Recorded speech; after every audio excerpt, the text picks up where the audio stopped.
आज हम लोग फिर निबंध पर बात करेंगे और मेरा टारगेट यूपीएससी भी है, बीपीएससी भी है। ठीक है, तो यूपीएससी के दृष्टिकोण से जो अमूर्त विचारों पर आधारित लेख हैं, जो आप लोगों को ज़्यादा कठिन लगते हैं, लिखने में कठिनाई होती है, ठीक है, ऐसे लेख भी हम समझाएंगे कैसे लिखा जाए, और समझाने के दौरान एनालिसिस करते रहेंगे, आप लोग नोट डाउन करते रहिएगा।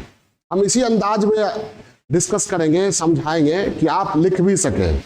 ठीक है, इसीलिए सेंटेंस भी वैसा ही बोलेंगे। तो इंतजार मत कीजिएगा कि सर कहेंगे लिखने के लिए तो लिखेंगे, लिखते चले जाइएगा। ठीक है, जो उदाहरण दे, कुछ भी बोले, किस्सा, कहानी, शायरी, शेरो शायरी वगैरह वगैरह सब कुछ लिखते चले जाइएगा।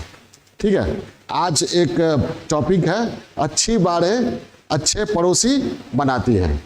देखिए, अमूर्त विचार पर आधारित हो या बीपीएससी जो पूछने लगी है या शुरुआत की है लोकोक्ति या मुहावरा पर लिखने की, तो वो 20-25 कम से कम प्रैक्टिस कर लीजिएगा तो कुछ भी आएगा, कोई भी टॉपिक आएगा, आप आदी हो जाइएगा, आप अभ्यस्त हो जाइएगा, लिखने में कोई दिक्कत नहीं होगी। चाहे बीपीएससी के द्वारा लोकोक्ति मुहावरा वाला लेख हो या यूपीएससी का अमूर्त विचारों पर आधारित लेख हो, आप लिखने में पूरी तरह सक्षम होंगे। लेकिन 20-25 प्रैक्टिस, जैसे गाड़ी सीखते हैं तो शुरुआत में क्या होता है, क्लच पर, गियर पर नजर जाता है, लेकिन जब हैबिचुएट हो जाते हैं, पूरी तरह एक्सपर्ट हो जाते हैं गाड़ी चलाने में, तब क्लच पर नजर जाता है, ब्रेक पर जाता है, गियर पर जाता है, खुद ब खुद हाथ आगे बढ़ते रहता है, चाहे रास्ता कैसा भी हो। उसी तरह लेख कैसा भी हो, प्रैक्टिस जो है आपको परफेक्टनेस प्रदान करेगा। है ना, पुरानी कहावत है, प्रैक्टिस मेक्स मैन परफेक्ट। अभ्यास व्यक्ति को पूर्णता प्रदान करता है। कुछ भी चीज हासिल करना हो, कुछ भी चीज दुनिया में, ठीक है, वैराग्य भी हासिल करना हो तो अभ्यास चाहिए। निबंध लिखने में एक्सपर्ट बनना हो तो भी प्रैक्टिस चाहिए, अभ्यास चाहिए। ठीक है, सबसे कठिन होता है संसार में रहते हुए वैराग्य प्राप्त करना। तो अर्जुन ने कृष्ण से पूछा, ये बहुत ही कठिन है, कैसे वैराग्य होगा? दुख सुख में एकदम समान, संपत्ति विपत्ति, कोई गलत बोले तो भी स्थित प्रज्ञ रहना है। तो उन्होंने कहा, अभ्यासेन तु कौन्तेय वैराग्येन च गृह्यते, मतलब अभ्यास के द्वारा वैराग्य प्राप्त कर सकते हो। तो हर चीज के लिए क्या जरूरी है? 3 चीजें, प्रैक्टिस प्रैक्टिस प्रैक्टिस। ठीक है, पीसी सरकार एक बहुत बड़े जादूगर थे, गजब की जादूगरी करते थे, ट्रेन को गायब कर देते थे, उनको कंटेनर में बंद करके चारों ओर से पूरी तरह सील करके दर्शक देख लेता था कि कहीं कोई छेद नहीं है ना, और उठा के एरोप्लेन से समुद्र में गिरा दिया जाता था।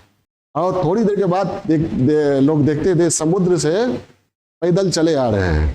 तो एक बार हम सुन रहे थे उनका इंटरव्यू, तो उनसे पूछा गया कि आपकी ये जादूगरी का राज क्या है, सफलता का राज क्या है? उन्होंने कहा 3 चीज, प्रैक्टिस प्रैक्टिस प्रैक्टिस। तो ये नहीं कीजिएगा, बार बार आप लोगों को कह रहे हैं, प्रैक्टिस पर ध्यान नहीं देते हैं, ये नहीं कीजिएगा तो क्लास खत्म हो जाएगा, उसके बाद हाथ मलते रह जाइएगा। तो प्रैक्टिस कीजिए। आज हम टॉपिक ले रहे हैं, अच्छी बातें अच्छे पड़ोसी बनाती हैं। ठीक है, अंग्रेजी में good fences make good neighbours. अच्छी बातें अच्छे पड़ोसी बनाती हैं।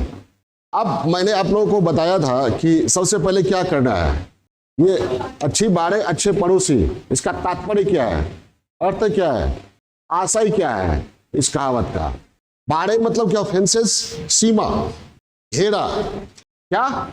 सीमा, घेरा, दायरा।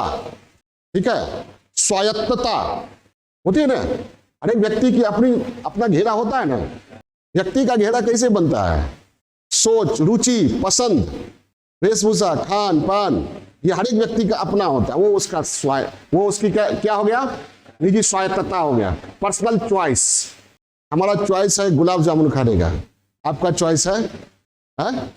अरे यार दोनों एक ही चीज है, ऐसा बोलो कि थोड़ा डिफरेंट होता। जलेबी खाने का, तो ये गुलाब जामुन और जलेबी है, तो हमारा पर्सनल चॉइस, हमारी पर्सनल ऑटोनॉमी, निजी स्वायत्तता को निर्धारित करता है। तो उस स्वायत्तता में हमारे घेरे में क्या है, हमारे घेरे में हमारा पसंद क्या है, गुलाब जामुन, और आपके घेरे में आपका पसंद क्या है, जलेबी।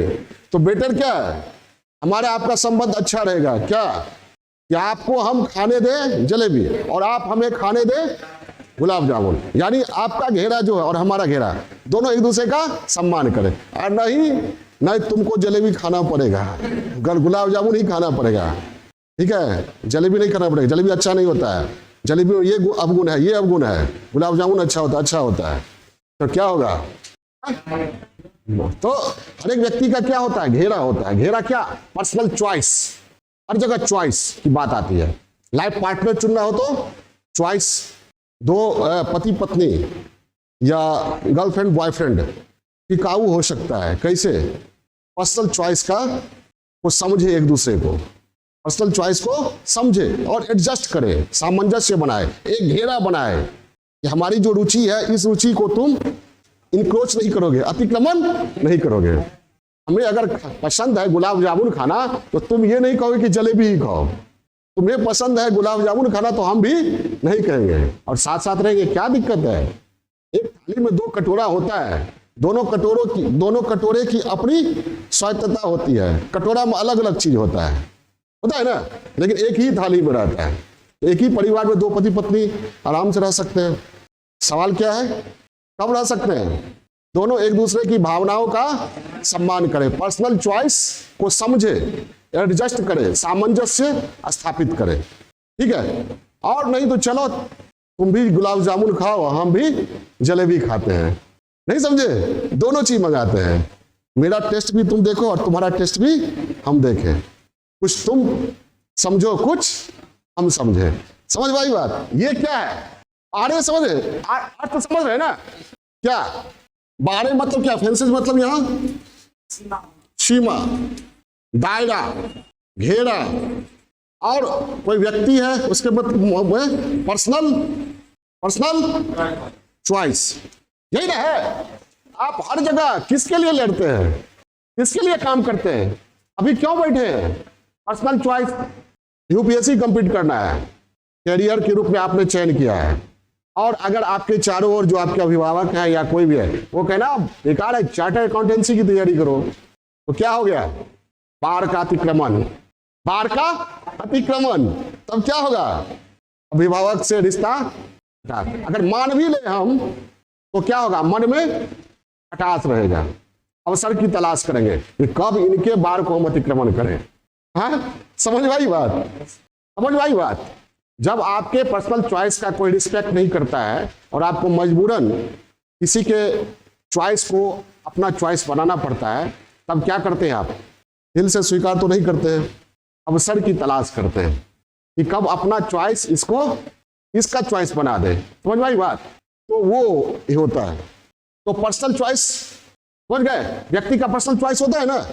जैसे मान लीजिए घेरा है, एक कोई पर्सन है, इसका चॉइस है, ये घेरा कैसे बनाता है, अपने टेस्ट से, क्या खाना है, अपने चॉइस से, अपने हैबिट से, व्यवहार से, अपने विचार से, अपने सोच से, ठीक है। अरे हमारा सोच है, हम मान लीजिए कोई लड़की है, उसकी सोच है कि जींस टी शर्ट पहनना बहुत अच्छा है, कोई लड़का है ना जींस टी शर्ट ठीक नहीं लगता है, भारतीय परिधान ये नहीं है, थोड़ा सा संस्कारवान बनो, ठीक है, अपना जो ट्रेडिशनल ड्रेस है साड़ी पहनना सीखो, और क्या कहते हैं सूट सलवार कुर्ती पहनना सीखो। तो क्या हुआ, वो चॉइस का अतिक्रमण कर रहा है, ये ज्यादा दिन नहीं चलेगा। हो सकता है लड़की दिखाने के लिए साड़ी पहन ले, लेकिन साड़ी में वो क्या कंफर्ट फीलिंग नहीं करेगी, ठीक है, तो वो ताक में रहेगी कब फ्री हो इससे कि जींस टी शर्ट पहने। तो बेटर है क्या कि चलो साड़ी भी पहनते और जींस टी शर्ट भी पहनते हैं तुम्हारे, लेकिन ऐसा नहीं कि जींस टी शर्ट मत पहनो, केवल साड़ी ही पहनो। तो पर्सनल चॉइस जो होता है किसी व्यक्ति का, किससे, खान पान से, रुचि से, पसंद से, वेशभूषा से, व्यवहार से, सोच से, संस्कार से तय होता है ना।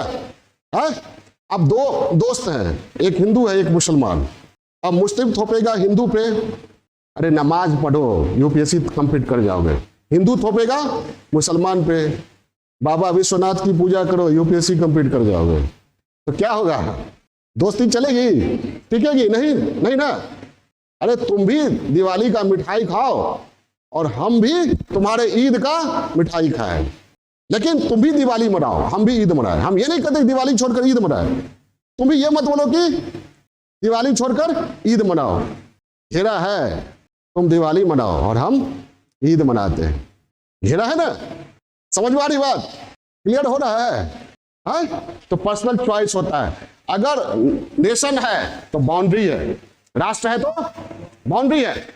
दो अलग अलग धर्मों के लोग हैं तो अलग अलग धर्मों का संस्कार है, वो घेरा है, वो घेरा। ठीक है, अलग अलग धर्म के लोग क्या खाते हैं, क्या पहनते हैं, क्या सोते हैं, मतलब क्या सोचते हैं, उनका रीति रिवाज क्या है, वो घेरा है उस धर्म, अलग अलग धर्म के लोगों का। समझ आई बात? उस घेरा का अतिक्रमण नहीं करना, हाँ सामंजस्य बनाना है। मान लीजिए हिंदुओं में कुछ ऐसा संस्कार है या ऐसा रिवाज है जो मुसलमानों को पसंद नहीं हो, मुसलमानों में कुछ ऐसा रिवाज है जो हिंदुओं को पसंद नहीं हो, तो चलो तुम भी छोड़ो और हम भी छोड़ते हैं। ऐसी चीजों को अपनाते हैं दोनों, जो हम दोनों को पसंद हो और हमारे धर्म के अनुकूल हो। समझ आई बात? क्लियर है? तो सीमा किसका हो सकता है? नेशन का, कंट्री का या राज्य का कहिए, और धर्मावलंबियों का भी हो सकता है। राजनीति में, प्रशासन में हर एक पद का अपना अधिकार और दायित्व है। राजनीति में मंत्रिमंडल, हर एक मंत्री पद का अलग अलग है। अब एक मंत्री दूसरे मंत्री के विभाग में हस्तक्षेप करे तो मंत्रिमंडल नहीं चलेगा। सीएम किसी को काम नहीं करने दे मंत्रियों को, समझ में आई बात? तो गठबंधन नहीं चलेगा। हाँ, कार्यपालिका, विधायिका, न्यायपालिका, अपना अपना दायरा है भाई, अपने अपने दायरे में रहो। अने जुडिशियल टेररिज्म दिखाओगे, जुडिशियल एक्टिविज्म जिसको कहते हैं, उसको अब क्या कहा जाता है? मतलब अब नहीं, मतलब उसकी आलोचना की जाती है कि ये जुडिशियल एक्टिविज्म जो है ये जुडिशियल टेररिज्म है। ठीक है, ये जुडिशियल न्यायिक तानाशाही है। ठीक है, न्यायिक दुस्साहस है। तो न्यायपालिका को आत्मसंयम के सिद्धांत का पालन करना चाहिए, अपने दायरे में रहना चाहिए, कार्यपालिका और विधायिका के दायरे का सम्मान करना चाहिए। ठीक है, तो क्या होगा? कार्यपालिका विधायिका में टकराव नहीं होगा।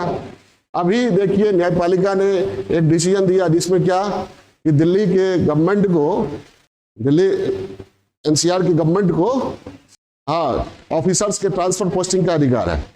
ठीक है, एलजी को नहीं, वहां लेफ्टिनेंट गवर्नर है ना, न्यायपालिका ने ये दिया। तो वहां के जो मुख्यमंत्री है बहुत खुश हुए, नहीं अब ऑफिसर्स हमारे कंट्रोल में रहेंगे। अफसरशाही को कंट्रोल करने का एक बहुत बड़ा हथियार है ट्रांसफर पोस्टिंग, समझ गए ना? उसके जब किसी मुख्यमंत्री के हाथ में रहता है ट्रांसफर पोस्टिंग या मंत्री के हाथ में, तो ऑफिसर्स को कंट्रोल करता है। कोई ऑफिसर बात नहीं माना, उसको तुरंत ऐसे जगह ट्रांसफर करेगा जहां वो जीवन में कभी नहीं जाना चाहता हो। नहीं समझे? ठीक है, अरे ठीक से मेरा बात नहीं सुनता, इसको ऐसा एरिया में भेजो जहां नक्सली अफसर को जिंदा नहीं रहने देता है। नहीं समझे? और अगर सुनने वाला पसंद की, मतलब हमारी बात अगर सुनता है, किसी मंत्री की बात आप सुनते हैं, तो आपको मनपसंद जगह हो सकता है आपके घर के आसपास या जिला के आसपास पोस्टिंग मिल जाए। तो ये तो दिल्ली के मुख्यमंत्री खुश हो गए। तो फिर यहाँ सरकार ने संसद से पारित कर दिया अध्यादेश, सॉरी संसद से नहीं, अध्यादेश के द्वारा अधिकार फिर सौंप दिया किसको? एलजी को। केंद्र सरकार का प्रतिनिधि कौन होता है? लेफ्टिनेंट गवर्नर, उपराज्यपाल। उसको फिर उसके हाथ में आ गया। ये क्या हो गया? टकराव हो गया। यहाँ कार्यपालिका क्या कह रही है? ये हमारा काम है, ये आपका काम नहीं है। न्यायपालिका ने क्या किया कि आप ठीक नहीं कर रहे हैं, ये ऑफिसर्स के ट्रांसफर पोस्टिंग का किसके पास होना चाहिए? मुख्यमंत्री के पास, मुख्यमंत्री के पास, एलजी के पास नहीं। तो ये टकराव है। हम ये नहीं कह रहे कि क्या सही है, न्यायपालिका ने जो कहा वो सही है या कार्यपालिका ने जो किया अध्यादेश जारी किया वो सही है, वो अलग मुद्दा है, उस पर अलग से बातें करेंगे। या हम अच्छी बातें अच्छे पड़ोसी बनाती है, good fences make good neighbours. तो ये व्यक्ति क्या के संबंध में भी हो सकता है, नेशन के संबंध में भी हो सकता है, स्टेट के संबंध में हो सकता है, धर्म के संबंध में भी हो सकता है। समझ आई बात? क्या क्या हो सकता है। और पड़ोसी मतलब क्या, ये बाड़े का मतलब समझ गए ना, समझा। पड़ोसी मतलब क्या, दो राष्ट्र और दो व्यक्ति भी तो हो सकता है। व्यक्ति में कौन कौन, पति पत्नी, दो दोस्त में कोई भी, बॉयफ्रेंड दो हो सकता है आपस में, गर्लफ्रेंड बॉयफ्रेंड कोई भी, ठीक है। पिता पुत्र साथ साथ रहते हैं। पड़ोसी मतलब क्या, साथ साथ रहने वाला, साथ साथ चलने वाला। और पिता पुत्र और भी हो सकते हैं, पति पत्नी हो सकता है, भाई हो सकता है, शिक्षक छात्र साथ साथ चलने वाले हैं, ठीक है। अब शिक्षक छात्र में क्या बार होना चाहिए, शिक्षक और छात्र के बीच बार क्या होना चाहिए। कायदे से तो छात्र को शिक्षक की बात माननी चाहिए, नहीं मान रहे तो छात्र को नुकसान होगा। सचिव वैद्य गुरु तीन जो प्रिय बोल ही भय आस, राज धर्म तन तीन के हो ही बेग ही नाश, होता है ना। अगर शिक्षक पसंद की बात बोलने लगे तो क्या होगा, छात्र का ही नुकसान होगा ना।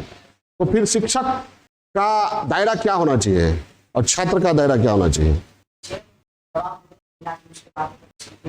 शिक्षक अपनी पसंद थोपे नहीं कि तुम ऑप्शनल हिंदी नहीं अंग्रेजी रखो। अंग्रेजी में स्कोरिंग है और आपको रुचि है क्या, हम हिंदी रखें, हम हिस्ट्री रखें, हम फिजिक्स रखें, और मेरे पास है हम जबरदस्ती थोप रहे हैं क्योंकि हम वही पढ़ाते हैं। तो ये क्या हो गया। अब आपका मेरा संबंध कैसा होगा, हो सकता है प्रभावित होकर तत्काल आप रख लिए, मैंने जो कहा वो सब्जेक्ट आपने ऑप्शनल के रूप में रख लिया, लेकिन कुछ दिनों के बाद मलाल रहेगा क्योंकि आपकी रुचि उसमें है नहीं। तो शिक्षक और छात्र के बीच भी ये बार होना चाहिए, बार का अतिक्रमण नहीं होना चाहिए। अब शिक्षक छात्र आ रहा है तो बार है, उसका पर्सनल चॉइस है। अब कहीं पर देख लिया किसी गर्लफ्रेंड के साथ, बॉयफ्रेंड के साथ, अब मेरे पास है, तुम पढ़ते हो कि घूमते हो, पढ़ते हो कि घूमते हो, इसलिए तुम्हारी स्थिति ये है। तो ये घेरा है, उसका निजी जीवन है, वो अलग चीज है, ठीक है। उसका क्या करना है, हाँ, उसमें कोई उसको दिक्कत हो तो समझा देना क्या दिक्कतें हैं। आपस में झगड़ा हो, आपसे पूछे तो समझा दीजिए कि झगड़ा कैसे सुलझाना है। तो पिता पुत्र में क्या, पिता पुत्र की रुचि और पसंद को समझे, पुत्र भी पिता के महत्व को, पिता के सम्मान को समझे, और पिता क्या चाहते हैं वो समझे। पिता चाहते हैं कि बेटा साइकिल से काम चलाए और आप थोप रहे नहीं हमको बाइक चाहिए, तो क्या हुआ, दायरा पार कर रहे हैं। पिता भी दुखी होंगे, तो पिता दुखी होंगे तो आपको भी दुख झेलना पड़ेगा। तो ये सारी नीड तो वही पूरी करेंगे जब तक आप समर्थ नहीं होते हैं। पति पत्नी के बीच तो हमेशा पर्सनल चॉइस का झगड़ा होगा क्योंकि वो 24 घंटे साथ रहने वाला जीव है ना दोनों, समझ आई बात। तो क्या करना पड़ेगा, बार खींचना पड़ेगा, बार को बढ़िया से परिभाषित करना पड़ेगा, अपना अपना चॉइस। हम जींस टी शर्ट कभी पहन सकते हैं, हम रसगुल्ला खाएंगे, हमें वहां जाना है, हमें ये करना है, हमें ये करियर बनाना है। अब शादी हो गई तब नौकरी छोड़ दो, पढ़ाई छोड़ दो, ये क्या हुआ, बार का उल्लंघन हो गया ना। समझ में आई बात। तो पति पत्नी, दो दोस्त, पिता पुत्र, भाई भाई, शिक्षक, दो राष्ट्र भी हो सकता है, दो अलग अलग धर्म के लोग हो सकते हैं, प्रशासनिक पद अलग अलग, राजनीति में मंत्री पदों का बंटवारा जो होता है सबका अलग अलग है, और सबको क्या करना है, हस्तक्षेप नहीं तो क्या होगा। लोकतंत्र का 4 स्तंभ, 3 स्तंभ कायदे से, कार्यपालिका, विधायिका और न्यायपालिका, इसका अपना बार है। संविधान ने बार खींच दिया ना कि आपका क्या अधिकार रहेगा, क्या दायित्व रहेगा। लोकतंत्र ठीक ठाक चले इसके लिए क्या जरूरी है, संविधान द्वारा प्रदत्त शक्तियों के दायरे में अपने अपने कार्यों का निर्वहन करे और निर्वहन गुणवत्ता पूर्वक करे। अगर मान लीजिए विधायिका में गुणवत्ता नहीं होती है, विधायिका की गुणवत्ता में गिरावट आती है, तभी लोग जाते हैं न्यायपालिका में। न्यायपालिका में खामी होती है तो विधायिका को कदम उठाना पड़ता है। अगर सभी अपने अपने बार का सम्मान करें, दायरा का सम्मान करें, दूसरे के दायरे में हस्तक्षेप नहीं करें, तो डेमोक्रेसी ठीक ठाक चलेगी। कुछ दिनों के पहले सुने थे ना आप लोग कि न्यायपालिका और कार्यपालिका में टकराव चल रहा था। क्या कॉलेजियम प्रणाली और एनजेसी को लेकर। तो बहुत दिनों तक क्या हुआ, न्यायिक नियुक्ति ही नहीं हो रही थी सुप्रीम कोर्ट हाई कोर्ट में। कार्यपालिका अड़ गई, नहीं सुने, अड़ गई। क्या, चलो नियुक्ति खुद कर लो, कॉलेजियम से बना लो। कॉलेजियम तो सिफारिश करेगी ना, नियुक्ति तो इधर से होगा मंत्रिमंडल और प्रेसिडेंट के थ्रू। बहुत दिनों तक नियुक्ति नहीं हो रही थी और चीफ जस्टिस ऑफ इंडिया बार बार कह रहे थे सेमिनार में या कहीं भी कि नियुक्तियां होनी चाहिए, बोझ बढ़ गया है, लेकिन खुद कॉलेजियम प्रणाली में सुधार नहीं करेंगे। समझ आई बात। तो फिर जाकर अब जो है न्यायपालिका कार्यपालिका में सामंजस्य स्थापित हुआ है, लेकिन टकराव जारी है। हाल में आपने देखा बहुत मामलों में टकराव हुआ है, ठीक है, खैर वो छोड़िए। तो कार्यपालिका, विधायिका और न्यायपालिका, अंतर्राष्ट्रीय संबंध है। अंतर्राष्ट्रीय संबंध दो राष्ट्रों के बीच अच्छे बार, मजबूत बार हो और दोनों मिल बैठकर बार बना ले तो क्या होगा, टकराव नहीं होगा। ठीक है, अच्छी बार है अगर हो तो टकराव नहीं होगा, और बार ठीक नहीं है तो टकराव होगा। भारत और चीन, भारत और नेपाल, उत्तर कोरिया, दक्षिण कोरिया, इजराइल, फिलिस्तीन, रूस, यूक्रेन। हो जाएगी बात। तो ये हो गया अंतर्राष्ट्रीय संबंध में बार बहुत महत्वपूर्ण है। बार कैसा होना चाहिए, मजबूत, सुस्पष्ट, परिभाषित। ये नहीं कि हमारा उधर है, हमारा उधर है। अगर ये बात है तो बैठ जाइए और बातचीत से सुलझा लीजिए और एक बार, अच्छा खासा बार खींच लीजिए ताकि खत्म हो जाए। खास करके पड़ोसी देशों के बीच मित्र बदल सकते हैं, पड़ोसी नहीं बदल सकते। तो जब साथ साथ रहना है तो बार खींचो भाई, झगड़ा ही नहीं हो। भारत और पाकिस्तान बढ़िया से बार खींच ले, समझौता हो जाए तो दोनों का भला होगा। कैसे, क्योंकि दोनों डिफेंस पर काफी कुछ खर्च करता है तो वो बचत होगा। पाकिस्तान को इंडिया से डर लगता है और इंडिया पाकिस्तान से डरता तो नहीं है, लेकिन इंडिया का जो खानदानी दुश्मन है चीन, पाकिस्तान तो बिगड़ा हुआ भाई है ना। हो सकता है कभी इसे संयुक्त परिवार में फिर से महासंघ बना लें, लेकिन चीन तो हमेशा अलग रहा है। प्राचीन काल में दोस्ती थी, लेकिन झगड़ा तो कनिष्क के समय से चला रहा है।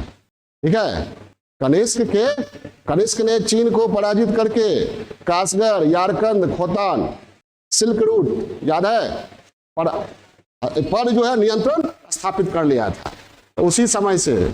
और हाल फिलहाल में आप लोग देख ही रहे हैं, अभी G20 की बैठक हो रही है, कश्मीर में पर्यटन ग्रुप की बैठक हुई तो बहिष्कार कर दिया। अरुणाचल की जगहों का नाम चेंज कर देता है। तो अगर अच्छी बातें हो, सुस्पष्ट बातें, दोनों मिलकर बैठकर विचार कर ले, ठीक है, दोनों की नियत अच्छी हो। ठीक है, चीन की नियत बेहतर नहीं है, अच्छी नहीं है, तिब्बत को अतिक्रमित कर रखा है और अरुणाचल पर दावा करता है, इंडिया का कुछ पार्ट पाकिस्तान से ले लिया है ना। तो ये जो है किसी बार का सम्मान ही नहीं करता है। अभी हमारे प्राइम मिनिस्टर गए थे पापुआ न्यू गिनी, जहां उनके प्रधानमंत्री ने, नहीं देखा आप लोगों ने, पैर छुआ।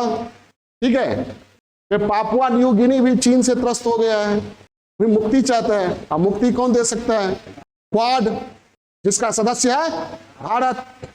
समझ में आई बात। तो जितना कुछ हम बोल रहे हैं सारा पहलू इसमें लिखा जा सकता है, सारी बातें लिखी जा सकती हैं। तो ये हो गया ऐतिहासिक दृष्टिकोण से देखा जाए तो हिमालय एक अच्छा बार रहा। हिमालय और हिंद महासागर भारत के लिए क्या रहा है, बार का काम किया है। परिणाम था हमारा संबंध और देशों से बेटर रहा है। नहीं समझे, नजदीक में दो देश रहता है तो झगड़ा होता है, यहाँ तो एकदम बाउंड्री खिंचा हुआ था, बढ़िया बार, नेचुरल हिमालय, उधर हिंद महासागर। पहले पार करोगे तब ना होगे। परिणाम क्या हुआ कि भारतीय संस्कृति, ठीक है, लगभग अबाध रूप से, निर्बाध रूप से फैलती चली गई सभी आसियान कंट्रीज में। यही पास रहता तो झगड़ा खूब होता। नहीं समझे, बुद्धिज्म क्या हो गया, पूरी दुनिया में फैल गया। वैष्णव धर्म, शैव धर्म है ना आसियान कंट्रीज में। सबसे बड़ा ये अंकोर वाट कहाँ है, कंबोडिया में। Java Indonesia, Borobudur, Angkor Wat मंदिर के बारे में जानते हैं। ठीक है, चीन से भी अच्छा संबंध रहा, हिमालय था बीच में। समझ में आई बात? कोई दिक्कत? तो ये ऐतिहासिक दृष्टिकोण से प्राचीन काल में हिमालय और हिंद महासागर बाढ़ का काम किया। परिणामतः भारत का शेष विश्व के साथ शांतिपूर्ण सहअस्तित्व काफी हद तक बना रहा, अपवाद को छोड़कर। हिमालय ने मंगोल आक्रमण से भारत को बचाया। फिर परिस्थितियां बदलती गई। आधुनिक काल में चीन से दिक्कतें आ रही है, ठीक है, लेकिन हम लोगों ने बाढ़ खींचना शुरू किया चीन से संबंध को बेहतर बनाने के लिए और पंचशील को लाया। क्या लाया? पंचशील। इंडिया और चाइना के बीच पंचशील समझौता हुआ ना, हाँ? और पाकिस्तान से संबंध सुधारने के लिए गुजराल डॉक्ट्राइन। क्या? गुजराल डॉक्ट्राइन। और जब मोदी जी आए तो पहले पड़ोस की नीति अपनाया। पहले पड़ोस, नेबरहुड फर्स्ट। तो ये सब क्या है? बाढ़ खींचना। तुम भी हमारे संप्रभुता का सम्मान करो, हम भी तुम्हारी संप्रभुता का सम्मान करेंगे। यही ना है? संप्रभुता का सम्मान, अखंडता का सम्मान, शांतिपूर्ण सहअस्तित्व, अहस्तक्षेप। ये क्या? पंचशील का ही ना? समानता और पारस्परिक लाभ के लिए कार्य करना, यही ना है पंचशील? तो ये क्या है? पंचशील क्या? बाढ़ खींचा गया ना। हमारी अखंडता का आप सम्मान कीजिए, आपकी अखंडता का करेंगे।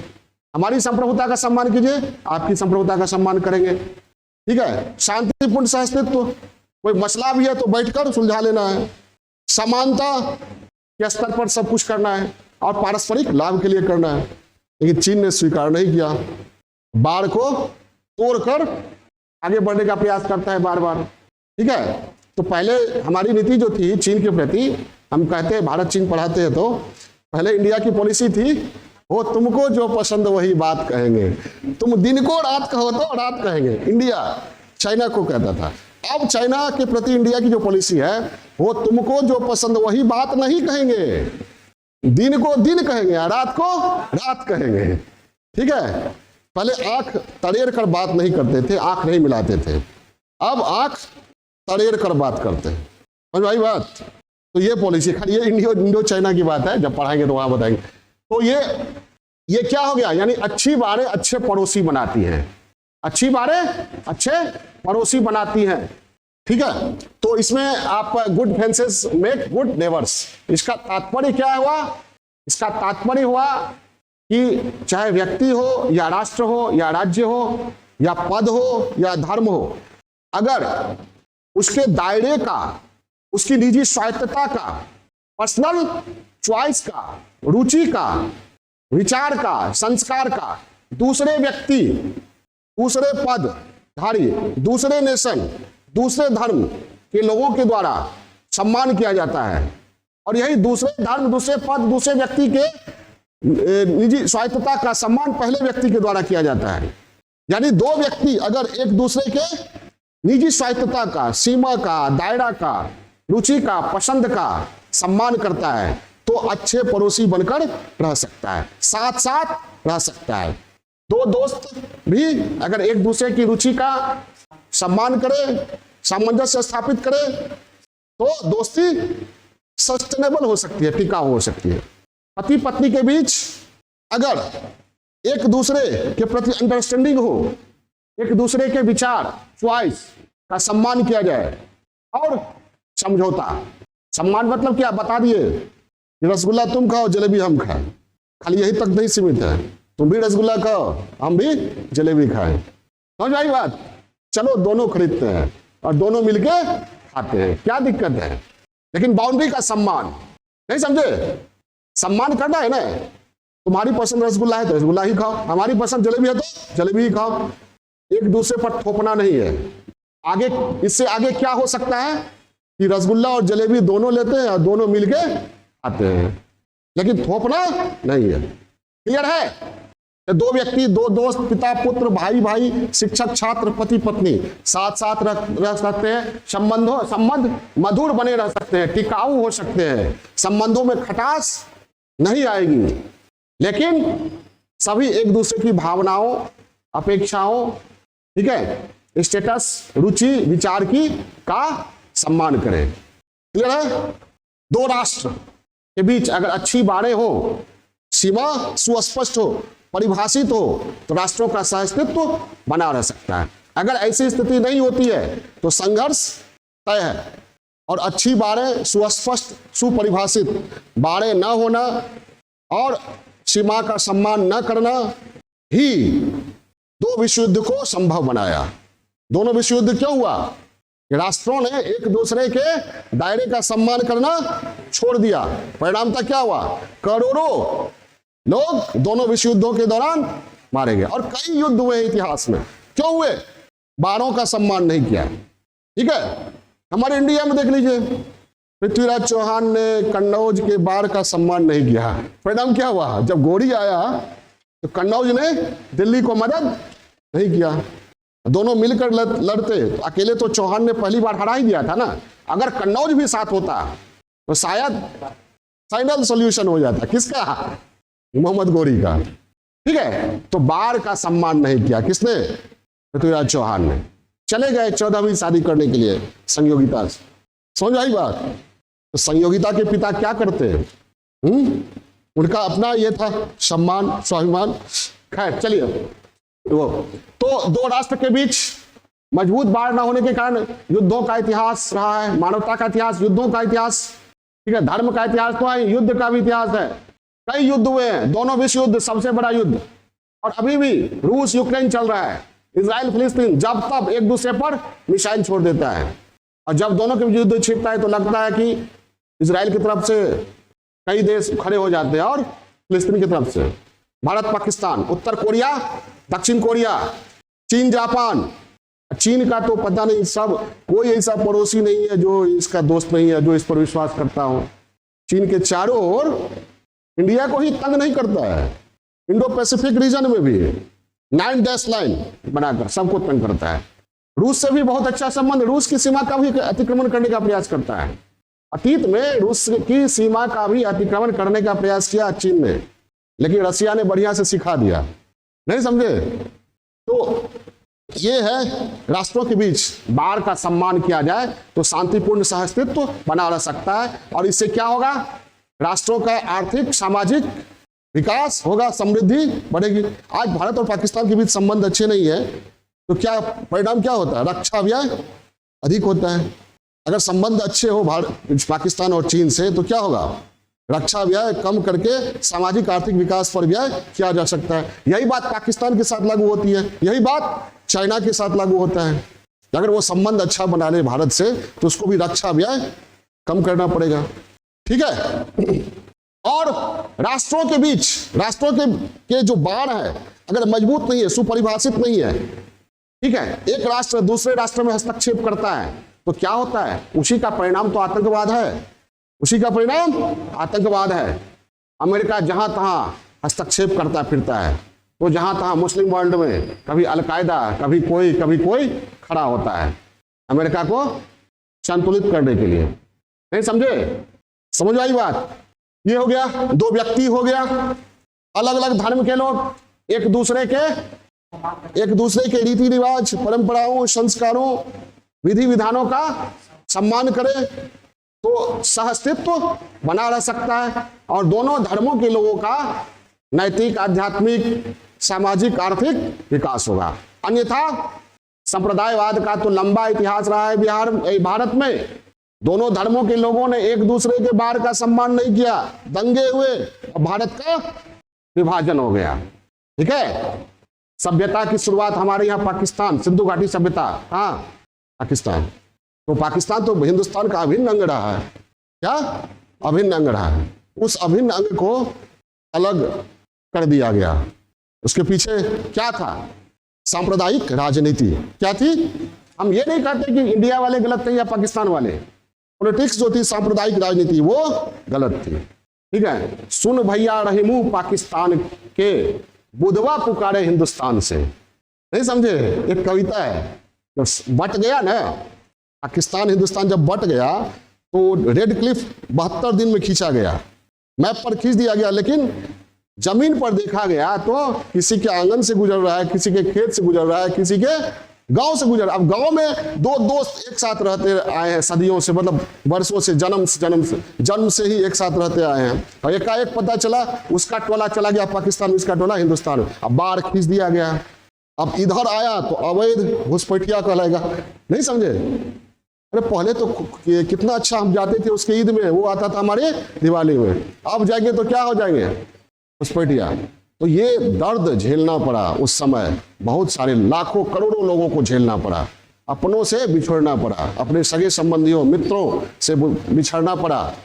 भारत और पाकिस्तान का विभाजन हुआ तो एक फिल्म बनी है बेगम जान, देखिएगा बेगम जान, उसमें यही है, बेगम जान जहां रहती है, ठीक है, वहीं से बाउंड्री होता है, उसको अपना कोठा छोड़ना पड़ता है, तो कितनी दिक्कतें होती है वो दिखाया गया। तो दो धर्मों के लोगों को क्या करना चाहिए? एक दूसरे के सम्मान करना चाहिए और एडजस्ट, मतलब कुछ ऐसी परंपराएं हैं जो मुसलमानों को पसंद नहीं है, कुछ ऐसी परंपराएं हैं जो हिंदुओं को पसंद नहीं है, तो ऐसी परंपरा छोड़ो ना, ऐसी परंपरा छोड़िए, क्योंकि धर्म इंसान के लिए है, इंसान धर्म के लिए नहीं है। धर्म क्यों बना? इंसान के जीवन को बेहतर बनाने के लिए। धर्म के लिए इंसानों की बलि नहीं होना चाहिए। इंसान को बेहतर बनाने के लिए, इंसानी जीवन को बेहतर बनाने के लिए धर्म की बहुत सारी परंपराएं जो मनुष्य के बीच भेद पैदा करती है, मनमुटाव पैदा करती है, उस परंपराओं को छोड़ना है और एक बार बना लेना है, ठीक है?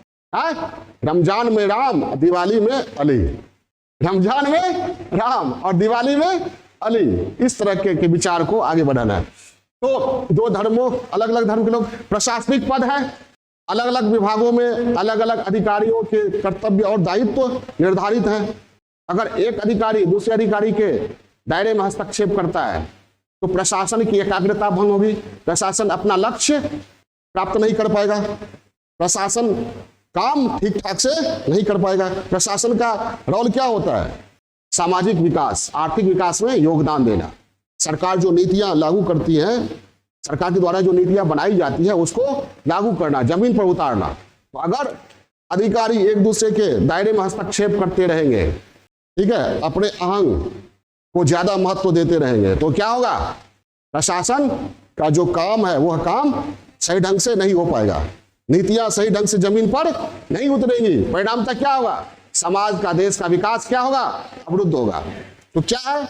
एक दूसरे के बार का सम्मान करे, कौन? प्रशासनिक पद पर रहने वाले लोग। उसी तरह राजनीति में मंत्रिमंडल है, मंत्रिमंडल में क्या? मंत्री पदों का बंटवारा होता है, विभागों का बंटवारा होता है। तो हर एक मंत्री को अपने विभाग के दायरे में रहना चाहिए, दूसरे के विभाग में हस्तक्षेप नहीं करना चाहिए। इससे क्या होगा? मंत्रिमंडल एक टीम की तरह काम नहीं करेगा और सरकार कभी भी गिर सकती है, ठीक है? चक दे इंडिया देखे होंगे, जब सब टीम की तरह काम नहीं कर रही थी और जब टीम की तरह काम करने लगी तो टीम क्या होगा? जीत गया। तो मंत्रिमंडल तभी अच्छा काम कर सकता है जब वो टीम की तरह काम करे, टीम की भावना हो और एक दूसरे के दायरे में हस्तक्षेप नहीं करे और सामंजस्य स्थापित करे। अगर विवाद हो तो अपनी अपनी बातों पर अड़े नहीं, मध्यम मार्ग अपनाए। तो ये राजनीति हो गया। कार्यपालिका, विधायिका, न्यायपालिका पर बात कर ही चुके हैं कि सभी के कर्तव्य और अधिकार, दायित्व परिभाषित कर रखा है किसने? संविधान ने।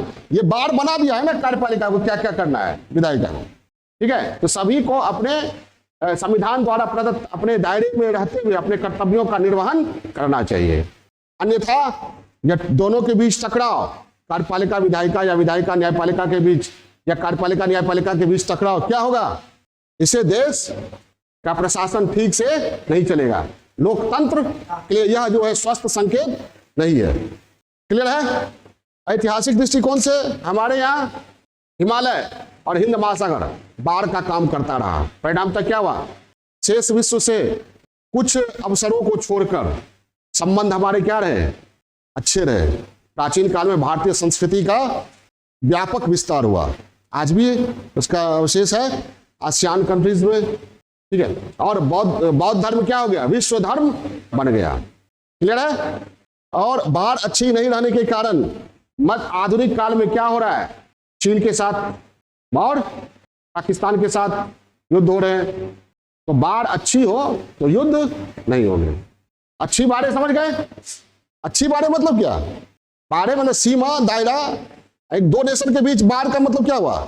सीमा। तो वो सुस्पष्ट हो, परिभाषित हो। ये देखिए, ये मेरा है, ये मेरा है। अगर ये मेरा ये तेरा है तो मिल बैठकर बतिया लिया जाए और सामंजस्य स्थापित करके अपना अपना ठीक से बाड़ खींच दिया जाए। समझ में आई बात? क्लियर है? तो ये सिद्ध करता है क्या कि अच्छी बाड़ें अच्छे पड़ोसी बनाती है। ठीक है? तात्पर्य यह हुआ कि दो व्यक्ति, चाहे वह दो दोस्त हो, पति पत्नी हो, पिता पुत्र हो, भाई भाई हो, और दो नेशन, दो राष्ट्र, दो देश, अलग अलग धर्मों के लोग, अलग अलग प्रशासनिक पदों पर आसीन अधिकारी, राजनीति में अलग अलग दलों के लोग, मंत्रिमंडल में शामिल अलग अलग दलों के मंत्रीगण या एक ही दल के मंत्रीगण, लोकतंत्र के तीन स्तंभ, कार्यपालिका, विधायिका, न्यायपालिका, सभी एक दूसरे के दायरे का सम्मान करें तो शांतिपूर्ण सहअस्तित्व, विकास संभव है की स्थिति बनी रहेगी, विकास की स्थिति बनी रहेगी। तो शांतिपूर्ण सहअस्तित्व के लिए क्या है? एक दूसरे की निजी स्वायत्तता का सम्मान करना, दूसरे के दायरे में हस्तक्षेप नहीं करना। ये हो गया। अब आप लोगों को बताए हुए हैं कि उल्टा भी सोचना है कि जरूरी नहीं कि बाढ़ ही हो, अच्छे पड़ोसी रहने के लिए बाढ़ का होना ही जरूरी नहीं है। बताए ना कि असहमत भी होना है। अब हम असहमत, तो लास्ट में ये एक डायमेंशन, मतलब एक डायमेंशन में कई डायमेंशन हो गया ना। अभी तक सहमत थे हम लोग कि हाँ, अच्छी बाड़ें अच्छे पड़ोसी बनाती हैं। लास्ट में क्या लिखना है? कुल मिलाकर अच्छी बाड़ें अच्छे पड़ोसी बनाती हैं। अगर दो व्यक्ति, दो राष्ट्र, दो रिश्तेदार, पति पत्नी, भाई भाई, पिता पुत्र, दो देश, अलग अलग धर्मों के लोग, दो राज्य, मंत्रिमंडल में शामिल मंत्रीगण, प्रशासन में आसीन पदाधिकारी, अपने अपने दायरे में रहते हुए एक दूसरे के अधिकार और शक्ति का सम्मान करते हुए कार्य करते रहें तो शांतिपूर्ण सहअस्तित्व बना रह सकता है, संबंध टिकाऊ होंगे और विकास की गति कभी अवरुद्ध नहीं होगी। विकास की गति कभी अवरुद्ध नहीं होगी। एक और दे सकते हैं, जैसे प्रकृति और मनुष्य है। प्रकृति और मनुष्य, अगर मनुष्य प्रकृति का सम्मान करे, प्रकृति का दोहन उसकी पुनर्भरण सीमा तक ही करे तो प्रकृति और मनुष्य के बीच संतुलन बना रहेगा। अन्यथा क्या होगा? मनुष्य अपनी अपेक्षाओं के अनुरूप प्रकृति का अनियंत्रित दोहन करे तो प्रकृति क्या कर देगी? ग्लोबल वार्मिंग से इतना टेम्परेचर बढ़ा देगी कि दुनिया का अस्तित्व ही समाप्त हो जाएगा। समुद्र का जल स्तर बढ़ता जाएगा, ग्लेशियर पिघलेगा, धरती फिर से डूब जाएगी, फिर से भगवान को अवतार लेना पड़ेगा धरती को समुद्र से निकालने के लिए ना। बड़ा अवतार में विष्णु के बड़ा अवतार की कहानी यही है कि एक दैत्य ने धरती को उठाकर फेंक दिया समुद्र में। अब ये समझ में नहीं आ रहा है कि समुद्र में धरती है कि धरती में, लेकिन फेंक दिया तो विष्णु भगवान ने वराह का अवतार लिया, अपनी नाक पर धरती को उठा करके समुद्र से बाहर आए। और समुद्र से बाहर आए तो कहाँ आए भाई? खड़िए चलिए, तो आस्था का विषय है, वराह अवतार की यही कहानी। तो प्रकृति अपना प्रकोप दिखाएगी, चक्रवात, भूकंप बार बार आएगा। तो ये प्रकृति और मनुष्य, यानी मनुष्य को प्रकृति के का सम्मान करना चाहिए, प्रकृति का अनियंत्रित दोहन नहीं करना चाहिए। उसी सीमा तक दोहन हो प्रकृति का जिस सीमा तक प्रकृति का पुनर्भरण हो जाए। एक पेड़ काटिए तो दो पेड़ लगाइए। क्लियर है? तो ये भी हो सकता है प्रकृति और मनुष्य के बीच संबंध जो है, तो ये है। अब इसका दूसरा पहलू क्या है? जो मजबूत, ये सही है, ये सही है कि मजबूत, सुपरिभाषित, सुस्पष्ट बाड़ें अच्छे पड़ोसी बनाती है। लेकिन कई ऐसे संदर्भ हैं, पहलू हैं जो यह सिद्ध करते हैं कि बिना बाड़ के भी संबंध मजबूत हो सकते हैं। और कभी कभी तो बिना बाढ़ वाले संबंध ऊंची ऊंची पहाड़ों वाले संबंध से ज्यादा मजबूत देखे जाते हैं। कहां कहां? व्यक्ति से शुरू करते हैं। माता पिता और पुत्र पुत्री के बीच माता अपनी पसंद भूल जाती है, पुत्र और पुत्री की पसंद का सम्मान करती है। क्या पिता हमेशा पुत्र की अवहेलना करते हैं? अपनी इच्छा, अपेक्षा, जरूरत, रुचि को मारकर बच्चों को आगे बढ़ाते हैं, अपनी बार को भूलकर। ठीक है, माता पिता मरते हैं तब बेटा बेटी आकार लेता है।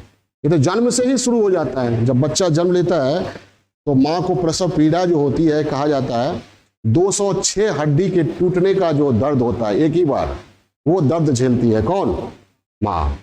दुख यही होता है कि वही बच्चा बड़ा होकर, जिसके लिए माँ बाप ने अपनी रुचि का, अपने इराद का, अपनी पसंद का, अपना सब कुछ त्याग दिया, अपना जीवन ही भूल गया, वही बच्चा कल जाकर अपनी पसंद के लिए माँ बाप को भूल जाता है, छोड़ देता है। क्या करना चाहिए? छोड़ना नहीं चाहिए। आपको पसंद है, कोई लड़का या कोई लड़की पसंद है, तो माँ बाप को मनाने का प्रयास कीजिए। एकाएक ये नहीं कि एकाएक धमक के शादी कर ली, आगे खड़ा हो गए, दुख तो होगा ही। मनाने का प्रयास कीजिए। ठीक है, अब माँ बाप भी समझेंगे, क्योंकि आज तक तो वे बलिदान ही करते आए हैं ना, ये भी बलिदान कर देंगे। माँ बाप का प्यार क्या होता है? मोमबत्ती के तरह होता है। ठीक है, और बेटे का प्रेम जो है, स्नेह, उसकी आंच में माँ बाप मोमबत्ती की तरह पिघल जाते हैं, है ना। बेटा बेटी, जो व्यक्ति कहीं नहीं झुकता है, जो व्यक्ति कहीं नहीं झुकता है, वो आकर झुक जाता है। कहाँ? अपनी संतानों के सामने, बच्चों के सामने झुकना पड़ता है। तो कहाँ है बार? समझ बात? संयुक्त परिवार में भाई भाई के बीच बार होता है, तुम इतना कमाते हो, तुम इतना कमाते हो, एक दूसरे का खर्च उठाने के लिए तैयार। संयुक्त परिवार की जो अवधारणा है, माँ बाप और बच्चों के बीच जो संबंध है, ठीक है, राम और भरत के बीच संबंध, ठीक है, राम को मिलने वाला था क्या? सिंहासन, मिल गया क्या? वनवास, और राम ने सहर्ष त्याग कर दिया, लेकिन भरत ने स्वीकार नहीं किया। यहाँ बार कहाँ है? बार था ना, बार था ना। क्या बार था? कि बड़े भाई को गद्दी मिलेगी, कि बड़े भाई ने क्या किया? छोड़ दिया। समझ आई बात? तो जरूरी नहीं कि बार ही संबंध को बेहतर बनाए। संयुक्त परिवार में और कई रिश्ते नाते, दोस्तों के बीच, ठीक है, जो संबंध होते हैं, और वो संबंध सीमाओं से, बारों से परे होते हैं। नहीं होता है? कोई दोस्त अपने दोस्त के लिए अपनी रुचि का बलिदान करता है कि नहीं? है? अपनी पसंद का ही बलिदान कर देता है। समझ आई बात? और फिर भी दोस्ती बनी रहती है, दोस्ती टूटती नहीं है। तो ये लिखना है क्या? हाँ, संबंधों, रिश्ते नाते, माता पिता और पुत्र पुत्री, मित्र मित्र के बीच कई उदाहरण हैं जब बिना बार के, बिना सीमाओं के संबंध अधिक मजबूत दिखते हैं, खासकर संयुक्त परिवार में। हाँ, अंतर्राष्ट्रीय स्तर पर भारत भूटान के बीच संबंध वो एकदम खुला सीमा है, भारत नेपाल के बीच, है ना। और भारत पाकिस्तान के बीच एकदम बाढ़ बना हुआ है। ये बाढ़ से ज्यादा संबंध मजबूत है। जहां बाढ़ नहीं है, नेपाल गए हैं, पता ही नहीं चलेगा दूसरे देश में आ गए हैं। इसी तरह और भी जगह है। ये अमेरिका और कनाडा के बीच ऐसा ही संबंध है। यूरोप के कई देशों के बीच बिना बाढ़ का संबंध है। अभी तो यूरोपियन यूनियन बना और एक मुद्रा है यूरो। कुछ ही देशों से बाढ़ है ना।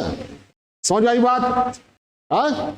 और मध्यकाल में ढेर सारा बाढ़ बना हुआ था हिंदुस्तान में। 562 और 11 ब्रिटिश प्रांत, 562 देशी रियासतों का बाढ़। इस राष्ट्रवाद की आड़ में, राष्ट्रवाद की लहर में सभी बाढ़ क्या हो गए? टूट गए, और हिंदुस्तान एक हो गया। और आज मजबूत हिंदुस्तान है। बाढ़ रहता तो हिंदुस्तान मजबूत नहीं होता। ये उदाहरण दे सकते हैं। प्रस्तुत कैसे करोगे? तो अंतर्राष्ट्रीय स्तर पर ऐसे भारत भूटान, भारत नेपाल, अमेरिका कनाडा के बीच जो संबंध है वो बिना बाढ़ वाले देशों के से संबंध अधिक मजबूत है। और मध्यकाल में भारत अनेक राज्यों में विभाजित था, अनेक सीमाएं थी। परिणामतः बाह्य आक्रमणों का सामना भारत एकजुट होकर नहीं कर सका। बाहरी शक्तियों का शासन भारत को स्वीकार करना पड़ा। 1947 के बाद 1947 में जब देश आजाद हुआ तो 562 देशी रियासतें, 11 ब्रिटिश प्रांत थे। इन सभी का एकीकरण किया गया, बाड़े खत्म की गई और हिंदुस्तान पहले से कई गुना मजबूत हो गया।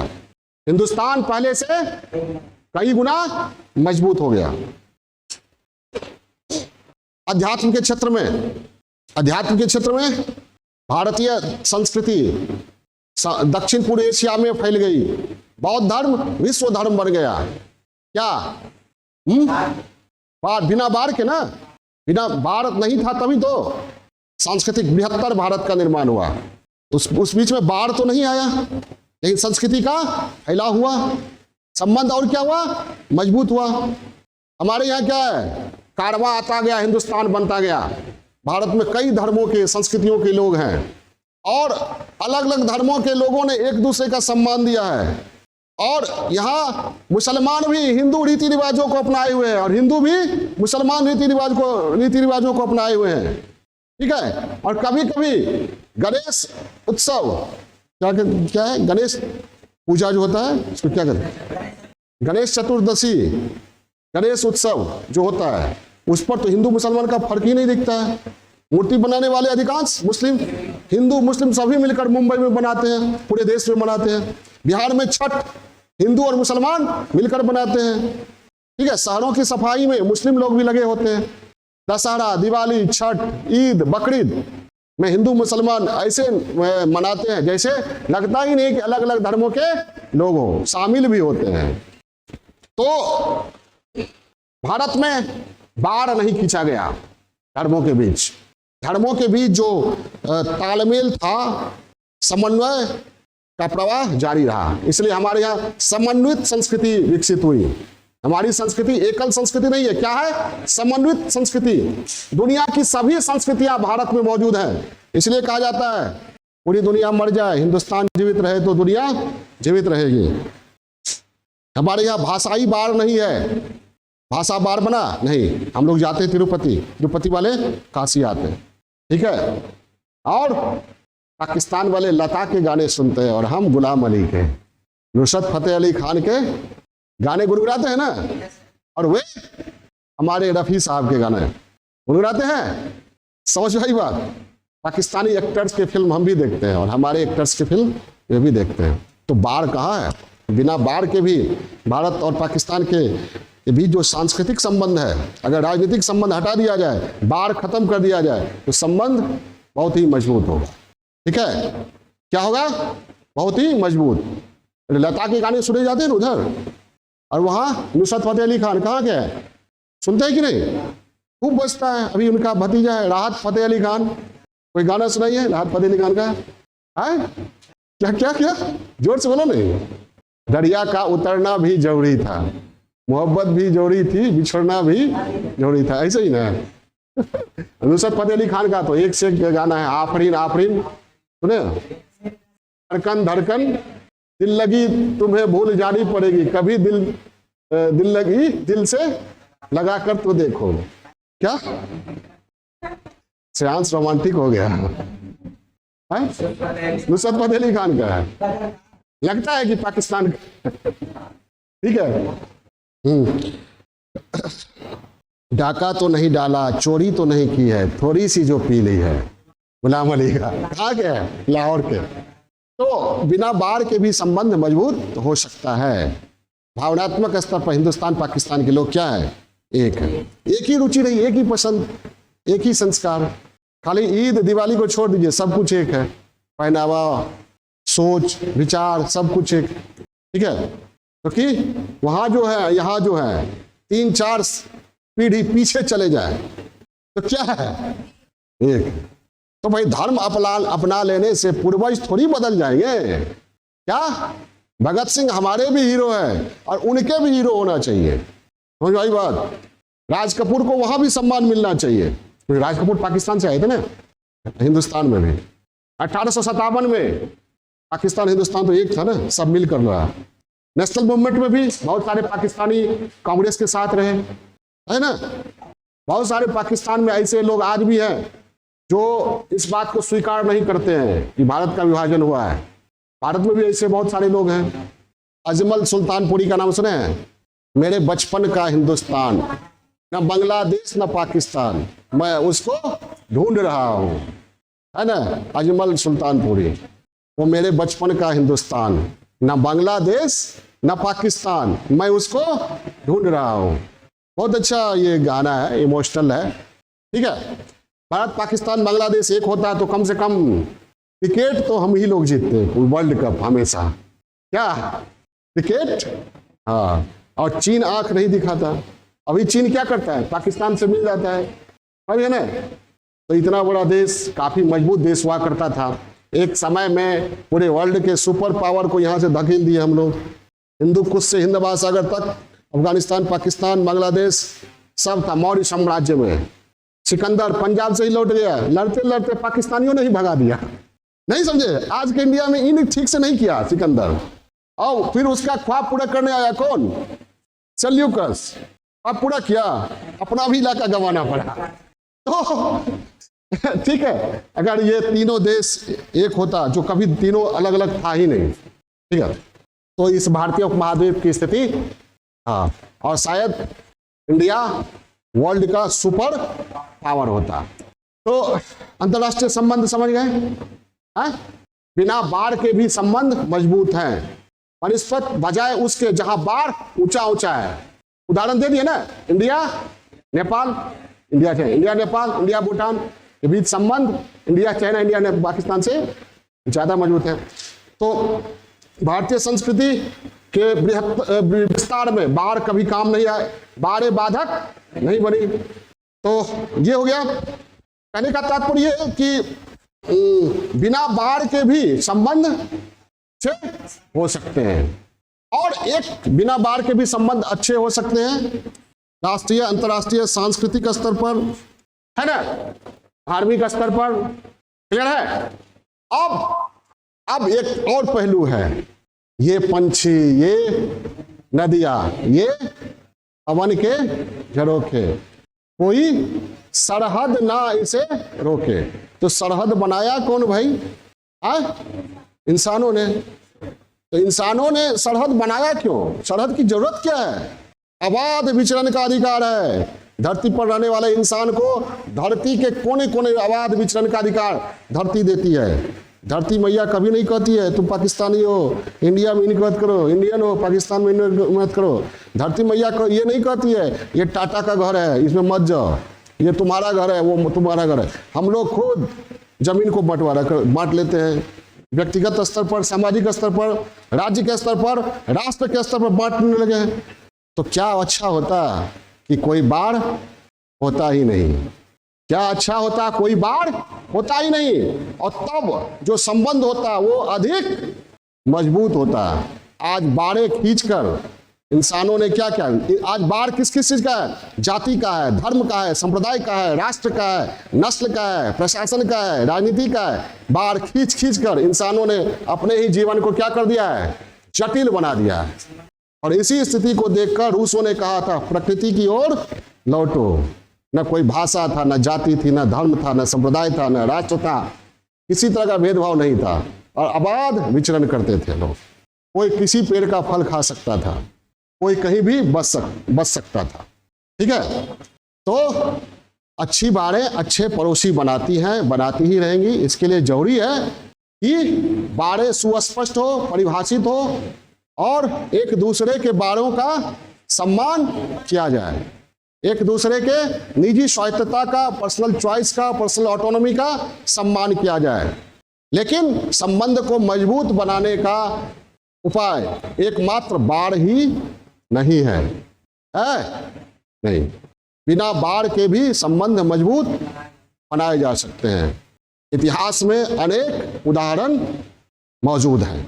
ठीक है, और अगर बिना बाढ़ के संबंध मजबूत होते रहे और बाढ़ को भी सुस्पष्ट तरीके से परिभाषित कर दिया जाए और इंसानों के बीच जाति, धर्म, भाषा, राष्ट्र की दीवार को तोड़कर सामंजस्य, शांतिपूर्ण सहअस्तित्व बनाई जाए, तो एक समय ऐसा जरूर आएगा जब बाढ़ की जरूरत ही नहीं रहेगी। बाढ़ की जरूरत ही नहीं रहेगी। तो हमें उम्मीद करना चाहिए क्या कि ऐसा समय आए जब दुनिया में कहीं भी किसी तरह का जाति, धर्म, भाषा, रंग, नस्ल, राष्ट्र आधारित बाढ़ ना हो। सभी बाढ़ें गिर जाए, ठीक उसी तरह जिस तरह 1991 में बर्लिन की दीवार गिर गई और पूर्वी जर्मनी पश्चिमी जर्मनी एक हो गया। जिस तरह 562 + 11 बाढ़ गिरा दी गई, कब? 1947 में, और एक हिंदुस्तान बना। उसी तरह सभी दुनिया के सभी राष्ट्र अपनी बाढ़ गिरा दे, एक विश्व बनेगा। और तो हम कह सकते हैं हम धरती के नागरिक हैं। अब बात करेंगे चांद से और सूरज से। ठीक है, और थोड़ा और अपनी कल्पना को उड़ान दीजिए। पूरे सौरमंडल का भी नागरिक हो सकते हैं, दूसरे सौरमंडल से मिलने के लिए। अलग ब्रह्मांड भी हो सकता है, तो हम ये भी कर सकते हैं जिस ब्रह्मांड में हम हैं उस ब्रह्मांड के नागरिक हैं। समझ आई बात? We are citizen of the universe. जिस तरह छोटे छोटे राज्यों को के बाड़ों को तोड़कर हिंदुस्तान बनाया गया, तो अलग अलग राष्ट्रों के बाड़ों को तोड़कर एक विश्व बनाया जा सकता है। बनाया जा सकता है नहीं? बनाया जा सकता है ना? तो क्या अंत में पॉजिटिव, आशावादी उपसंहार करना है, निष्कर्ष निकालना है। क्या ऐसे समय की उम्मीद की जा सकती है जब दुनिया में कहीं बाढ़ ही न हो और शांतिपूर्ण सहअस्तित्व सुनिश्चित हो, जाति, धर्म, भाषा, राष्ट्र आधारित बाढ़ें गिरा दी जाए और शांतिपूर्ण सहअस्तित्व के आधार पर मानव जीवन को, मानव सभ्यता को सुंदर समरस बनाया जाए। हो गया? क्लियर है? कोई दिक्कत? क्या? ठीक है, ठीक है, ठीक है। और एक हमारे यहाँ तो है, हम लोग बाढ़ का सम्मान ही नहीं करते हैं। हमारी संस्कृति में क्या है, आप ये भी दे सकते हैं, बाढ़ का सम्मान ही नहीं करते हैं। हमारे यहाँ तो क्या है, अयंग निजा परो वेति गणना लघुचेत सामुदार चरितानंग तो वसुधैव कुटुंबकम। हम पूरी दुनिया को एक परिवार के समान मानते हैं। हमारी संस्कृति में कई पूजा आराधना होती है तो अंत में क्या कहा जाता है? विश्व का कल्याण हो, सब प्राणियों में सद्भाव। ये नहीं कि हिंदू में हो, हिंदू मुसलमान में नहीं हो। हम लोग क्या कहते हैं? सब प्राणियों में सद्भावना हो, वसुधैव कुटुंबकम। ठीक है, हम लोग क्या प्रार्थना करते हैं? हमारे मनीषी जब सुबह उठते हैं तो सर्वे भवन्तु सुखिनः सर्वे सन्तु निरामया, सभी सुखी हो, सभी निरोगी हो। ये कहीं नहीं है कि भारतीय निरोगी हो, हिंदू निरोगी हो, बाकी लोग रोग से मर जाए। ऐसा है क्या? हमारे यहाँ क्या कहा जाता है? सर्वे भवन्तु सुखिनः सर्वे सन्तु निरामया। ये तेरा है, ये मेरा है, हम लोग मानते ही नहीं है। हम तो मानते हैं सिया राम मैं सब जग जानी करो प्रणाम। माने पूरी दुनिया में सब में क्या है? सिया राम, यानी ईश्वर का वास है। ठीक है, तो भारतीय संस्कृति क्या सिखाती है? इंसानी संबंधों को मजबूत बनाने के लिए बाढ़ें बेमानी है। भारतीय संस्कृति उस व्यवस्था की वकालत करती है जब किसी प्रकार का बाढ़ हो ही नहीं। भारतीय संस्कृति का ये उच्चतम आदर्श है। ठीक है, तो हो गया।